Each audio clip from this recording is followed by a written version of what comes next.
No issue captured the hearts and minds of Southerners and Northerners alike, like the issue of prisoners of war. The prison camps of the Civil War, particularly Andersonville in the South, and to a much lesser extent Elmira in the North, were just terrible, terrible places that would continue to fuel the nightmares of Americans both North and South even after the end of the war. Why did the situation get so bad? Why were there so many poorly treated prisoners of war, particularly in the South, during the Civil War? Well, there's a few answers. First of all, there were exchanges of prisoners of war up until 1863. If a Southern unit or regiment was captured, or a Northern division was captured, they would be exchanged. Now, they were supposed to be paroled afterwards. The person who was exchanged was not allowed to take up arms for the other side again. And this always frustrated Union generals when they would actually capture a prisoner of war, exchange them for another prisoner, and then recapture the prisoner of war a second time. By all accounts, the Union was better about actually honoring their promise of not going back to war if they were released as captives. Nevertheless, whatever kind of problems there were with the prisoner exchange system prior to 1863 would positively pale in comparison to the problems that came later. What happens in 1863 is the Emancipation Proclamation. Right? Once African American soldiers are serving in the Northern armies, the vast majority of whom had in fact been enslaved on plantations in the South at the beginning of the war, the South would not agree to return any black soldiers that they captured. Abraham Lincoln said that, well, if you will not treat black prisoners of war equally with white prisoners of war, then we cannot exchange anyone. He said that they all needed to be treated equally regardless of color. Now, this is actually a pretty interesting thing for Abraham Lincoln to say, right? This is pretty equal rights for 1863.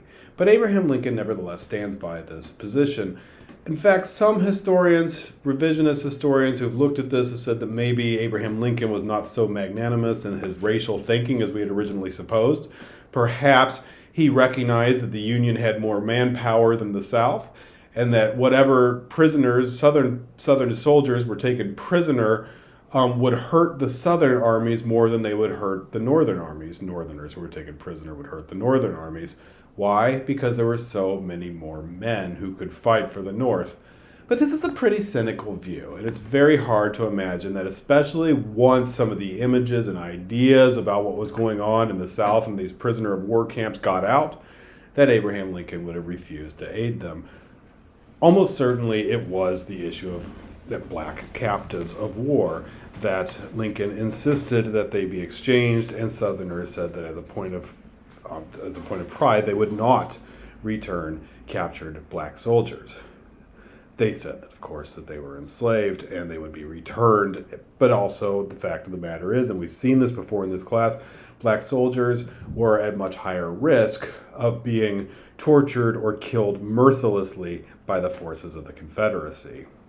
Now, the refusal to exchange prisoners, that continues until the end of the war. In January of 1865, actually, there is a thawing between North and South on the issue of prisoners of war, and that's because in January of 1865, the Confederacy starts planning to arm black soldiers of their own. There were two Southern black regiments who were trained in Richmond, who had been ex-slaves, who the Confederacy were the first to issue weapons to. They never actually fought because this was a last desperate measure which betrayed the entire idea of white supremacy, which undergirded the Confederacy. So in fact, as such a late measure, these soldiers who were trained never even got to fight, right?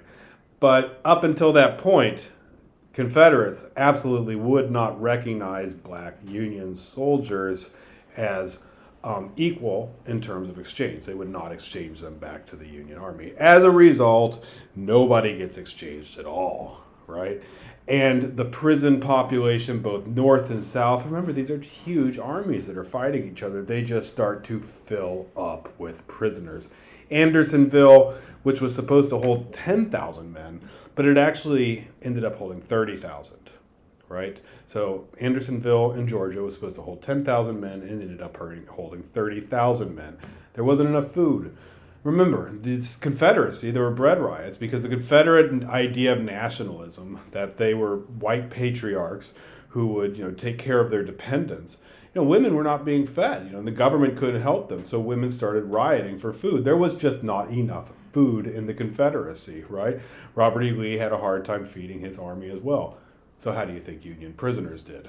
Not very well at all. They were fed the least. And in fact, when the Northerners found out that the Union prisoners were being starved in the South by their prison guards, what they did in the North was that they started cutting the rations for Southern prisoners of war held up there. Ironically, even the Confederate prisoners up north on reduced rations were probably still eating better than anyone else in the South.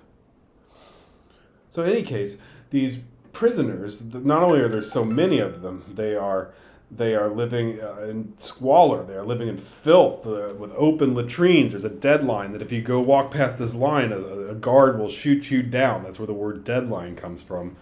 Survivors who escaped when Sherman was in Georgia approached the army, and they just broke down crying at the sight of other men and, of course, food.